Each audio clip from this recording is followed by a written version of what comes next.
Sejam bem-vindos, senhoras e senhores do terceiro ano da Rede Estadual do Paraná. É uma honra recebê-los em mais uma aula de língua portuguesa. Eu sou o professor Antônio e tenho um recado preliminar para vocês. Se vocês estão assistindo pela TV, não se esqueçam de anotar tudo no caderno. Esse caderno deve ser entregue de 15 em 15 dias na escola. Segundo, se você tem acesso à rede mundial de computadores, se você tem acesso à web, não se esqueça de entrar no Classroom e interagir na interface e responder a chamada. Isso é essencial. Nossa aula de hoje se organiza em 3 movimentos. Vamos a ela. Ler e analisar o poema Profissão de Fé, de Olavo Bilac. Segundo, compreender as definições de metáfora. E, finalmente, terceiro, obter um panorama sobre as figuras de linguagem. Tá? Então, vamos seguir. Olavo Bilac, Profissão de Fé, esse texto foi escrito em 1888, um ano simbólico, muito importante para a história, tanto da literatura quanto do Brasil, né? Há aqui uma epígrafe em francês. Essa epígrafe vincula o poeta a uma tradição. São versos do Victor Hugo, né, que dizem basicamente o seguinte: Le poète est ciseleux, le ciseleux est poète. O poeta é um cinzelador, o cinzelador é um poeta. O que é o cinzel, gente? Vocês têm aí na imagem de vocês, é uma espécie de talhadeira, é a ferramenta do ourives, e é basicamente isso que vai guiar toda a construção desse poema. Vamos ao poema? Vamos juntos. É um poema um pouco truncado, a gente vai ver logo a mais por quê, mas eu quero que vocês acompanhem a leitura comigo. Não quero Zeus Capitolino, Hercúleo e Belo, talhar no mármore divino com o camartelo. Que outro, não eu, a pedra corte, para, brutal, erguer de Atena o altivo porte descomunal. Mas que esse vulto extraordinário que assombra a vista, seduz-me um leve relicário de fino artista. Invejo o ourives quando escrevo, imito o amor com que ele em ouro o alto relevo faz de uma flor. Imito-o e, pois, nem de Carrara a pedra firo, o alvo cristal a pedra rara, o ônix prefiro.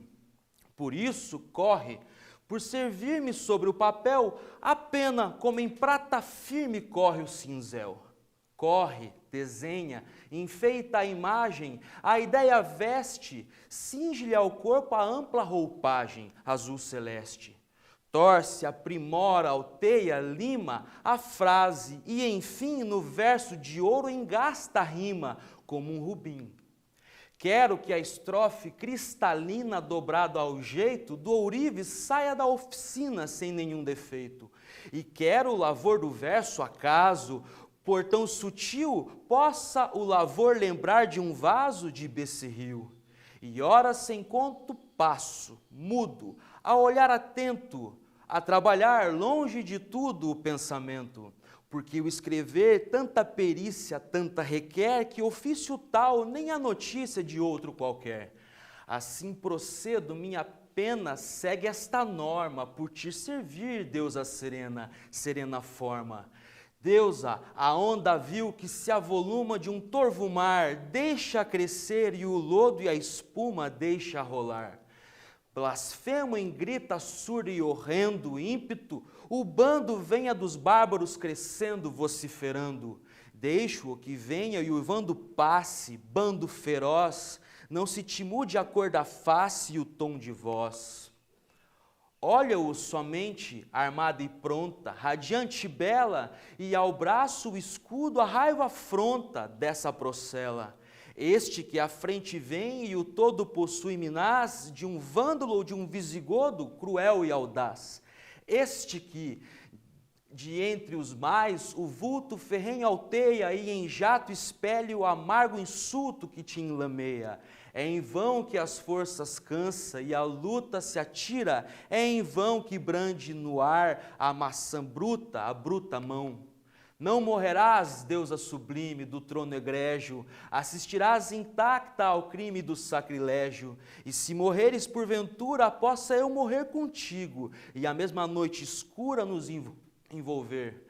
Ah, ver por terra profanada a ara partida, e a arte imortal aos pés calcada, prostituída, ver derribar do eterno sólio o belo e o som, ouvir da queda do Acropólio o Pártenon, sem sacerdote a crença morta sentir, e o susto ver e o extermínio entrando à porta do templo augusto.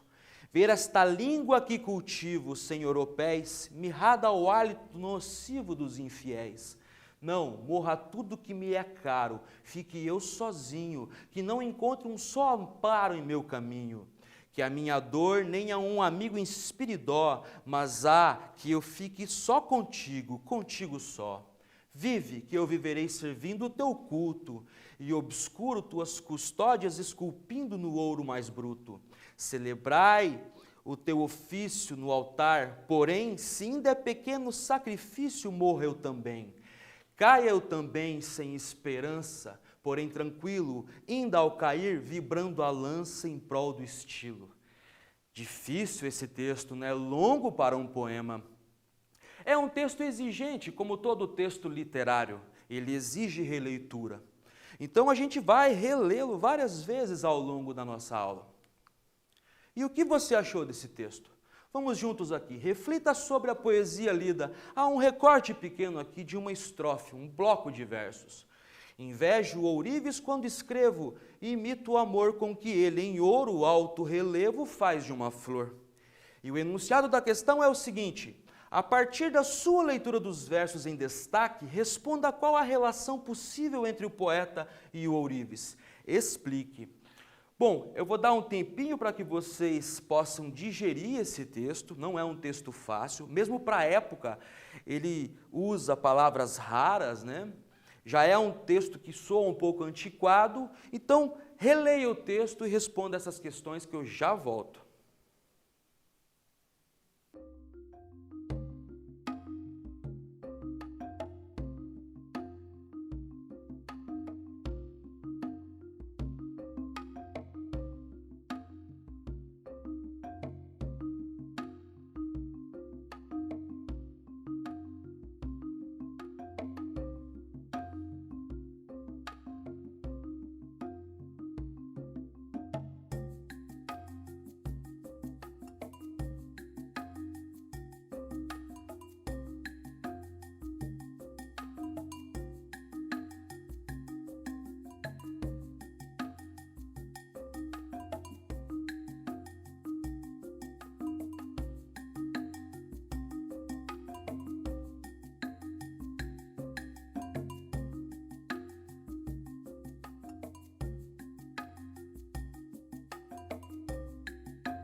Pessoal, conseguiram responder? Vamos junto repensar essa resposta? Vamos lá então, uma possibilidade de leitura. Há uma relação de semelhança entre o ourives e o poeta. É como se o poeta exercesse uma função de trabalho tal como o ourives. Há essa relação profissional entre o ourives e o poeta. Ela vai guiar todo o poema, né? Essa é uma hipótese de leitura, é isso que nós fazemos quando lemos literatura. Levantamos hipóteses de leitura. Por quê? Porque o texto literário ele é polissêmico, ele tem vários sentidos, vários significados, né? Então, seguindo, mais uma reflexão para vocês aqui. O recorte é: invejo ourives quando escrevo, o mesmo. Imito o amor com que ele em alto relevo faz de uma flor. E o enunciado diz o seguinte: o que o poeta e o ourives têm em comum? Quais são suas ferramentas de trabalho? Explique. Pense nessa relação profissional e instrumental entre o poeta e o ourives, né? E tentem responder essa questão aí agora, que eu vou dar um tempinho para vocês e já volto.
Pessoal, conseguiram aí responder?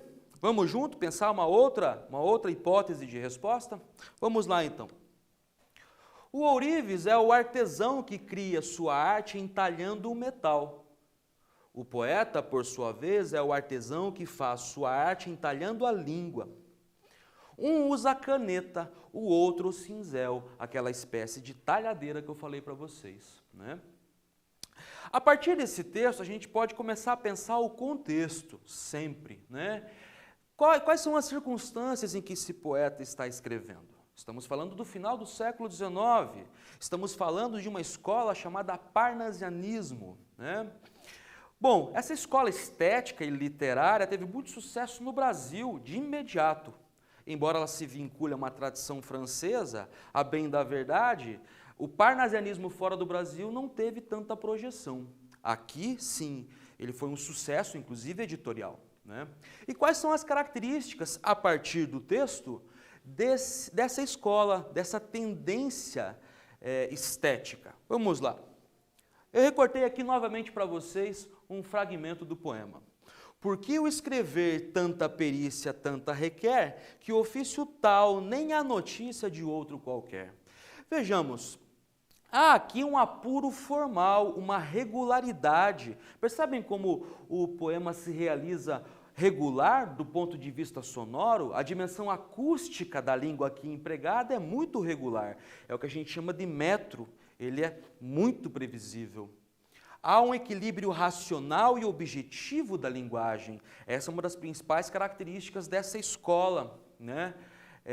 Justamente por sofrer a influência do avanço científico da segunda metade do século XIX para frente.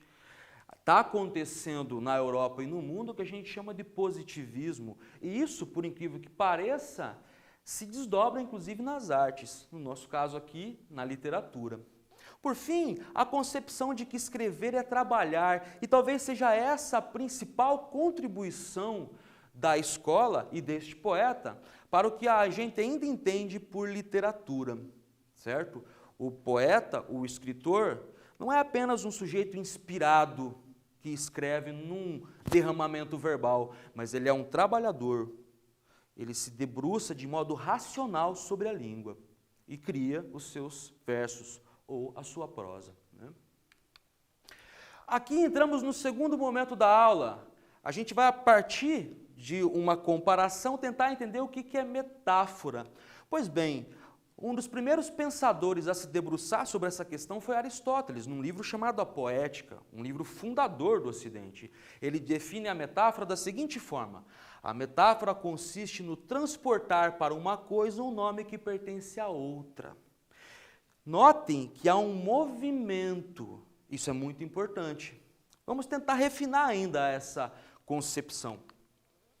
E aqui nos auxilia Jorge Luiz Borges, um grande escritor latino-americano, que dizia que a metáfora nada mais era do que uma simpatia secreta entre conceitos. É uma semelhança entre conceitos. Por fim, eu trouxe ainda para vocês uma terceira definição de metáfora.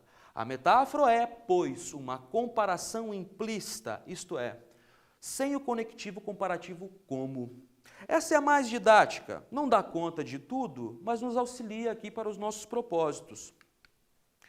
Então eu vou deixar para vocês aqui um quiz rápido para vocês refinarem e refletirem sobre o que é metáfora. Vamos lá. Qual das opções abaixo possui a metáfora central do texto? Letra A, invejo ourives quando escrevo. Letra B, não quero Zeus capitolino. Vou dar um tempinho breve para vocês e já volto com a resposta.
Pessoal, essa não era difícil, né? Eram só duas opções, rapidez, como se diz. Vejamos, qual das opções abaixo possui a metáfora central do texto? Pois bem, a letra A, invejo ourives quando escrevo.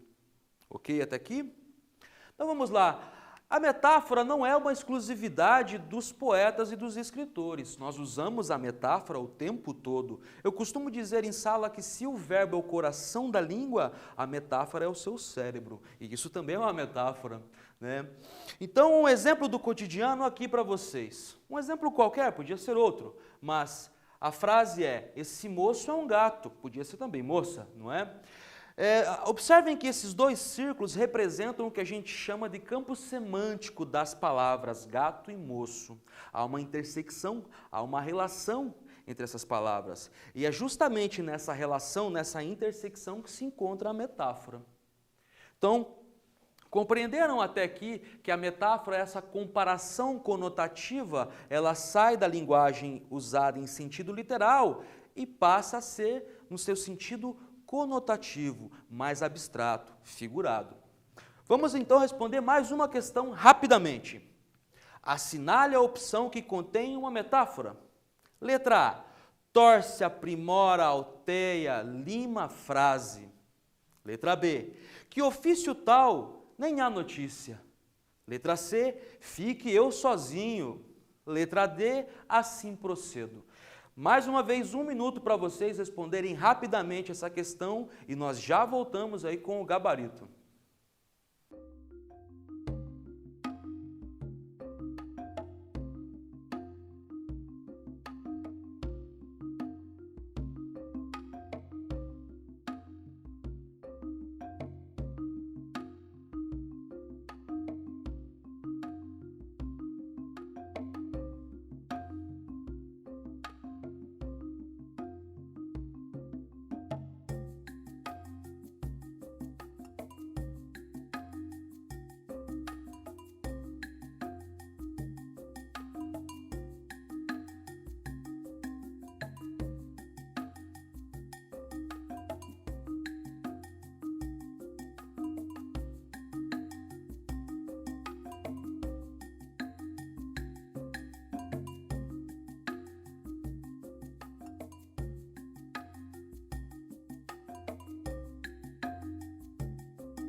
Faça esse quiz, não foi, pessoal? Qual que é a resposta certa? Vejamos o gabarito.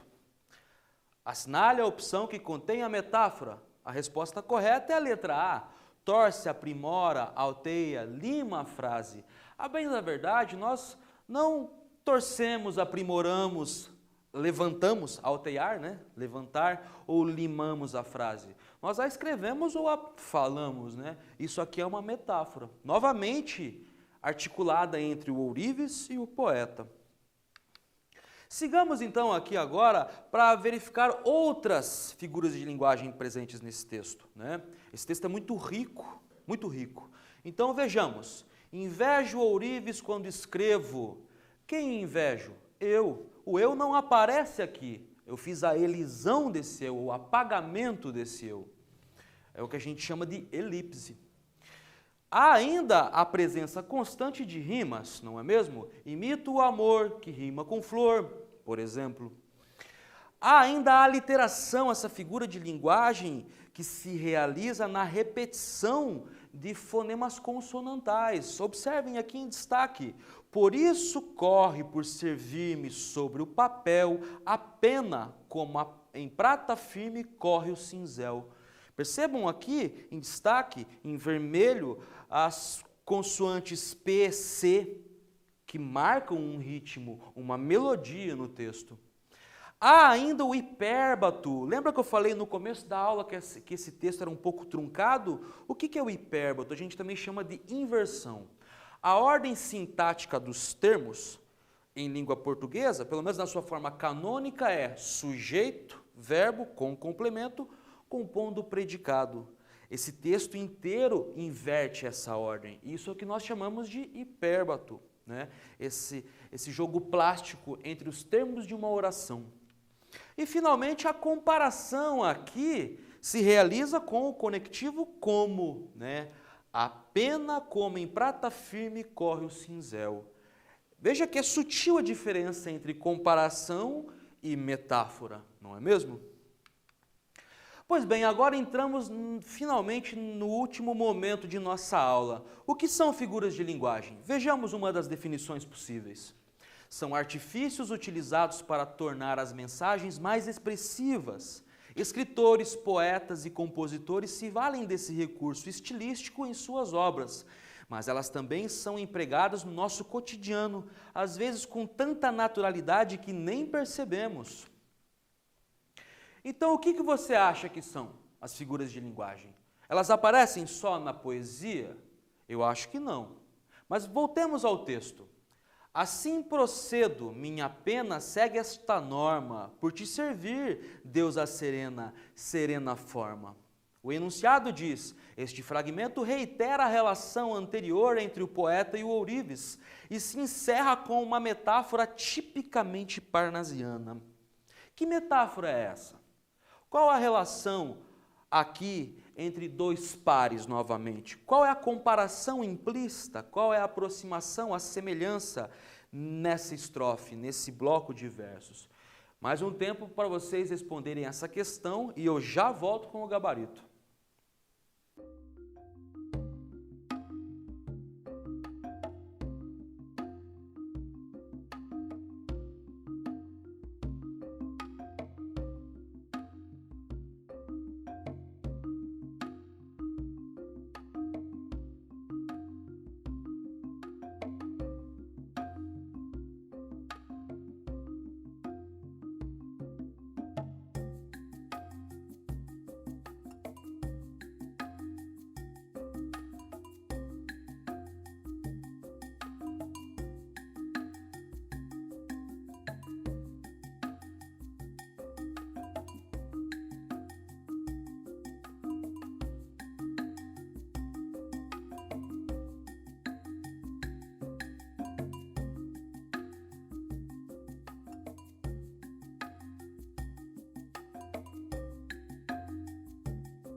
Conseguiram encontrar outra metáfora? Vamos lá ao nosso slide. A metáfora consiste na semelhança entre a forma e a deusa. Para os parnasianos, a forma era o aspecto mais importante do fazer poético. Daí seu endeusamento. Literalmente, aqui o que nós temos é a forma sendo divinizada. É uma condição divina. Ela vira o principal fim da poesia. É a deusa serena, serena forma, né? Eu vou passar para vocês agora mais uma questão, a nossa última questão, tá? Para que a gente possa concluir a nossa leitura sobre este poema. Vamos lá. Reflita agora esta outra passagem. É a mesma passagem, na verdade. Assim procedo, minha pena segue esta norma, por te servir, deusa serena, serena forma. Você reconhece outra metáfora nessa estrofe? Por que o poeta usou o verbo servir? Ele é muito importante e se linka com o próprio título do poema, Profissão de Fé. Vou dar para vocês mais um tempinho para que vocês possam responder essa última questão e a gente já volta para terminar a nossa aula.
Tranquilo, minha gente? Conseguiram reconhecer essa outra metáfora?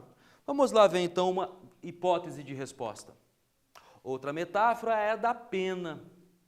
Os verbos servir aqui empregado, o verbo servir, desculpem, aqui empregado, reitera a devoção do poeta pela forma perfeita, não é? A pena aqui não é do verbo penar, sofrer. A pena é o substantivo, a caneta.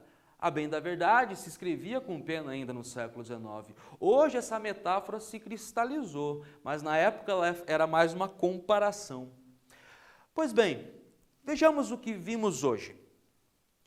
Mergulhamos num texto do Príncipe do Parnaso, o príncipe dos poetas, que na verdade depois vira um sapo entre os modernistas, né?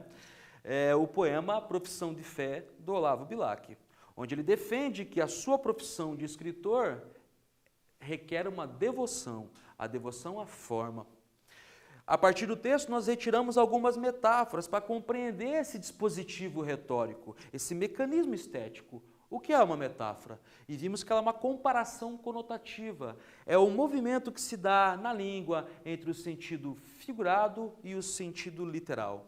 Finalmente, percebemos que as figuras de linguagem, na poesia, na literatura de um modo geral, é uma experimentação linguística. Mas eu pergunto para vocês aí, será só na poesia que encontramos esse tipo de experimentação? As figuras de linguagem, na verdade, não são usadas apenas por escritores, poetas, profissionais da escrita. Por exemplo, o professor usa recorrentemente figuras de linguagem com o intuito de seduzir, de envolver, de enredar vocês em uma sala de aula. O político faz o mesmo, o religioso faz o mesmo, o jornalista, o profissional da palavra, também tem esse mecanismo a seu dispor no seu trabalho, no seu ofício. Pessoal, o que eu tinha para falar eu falei, deixo aqui para vocês um abraço carinhoso, estamos todos com saudade, e não se esqueçam de produzir em casa, se você só tem acesso à TV, ou interagir no Classroom, porque a transformação que a escola está sofrendo agora precisa de vocês. Nós estamos aqui fazendo ao máximo, num esforço coletivo, para chegar até vocês. Mas esse trabalho vai ser em vão se vocês também não promoverem com a gente a mudança que hoje passa a escola. Um abraço e até mais.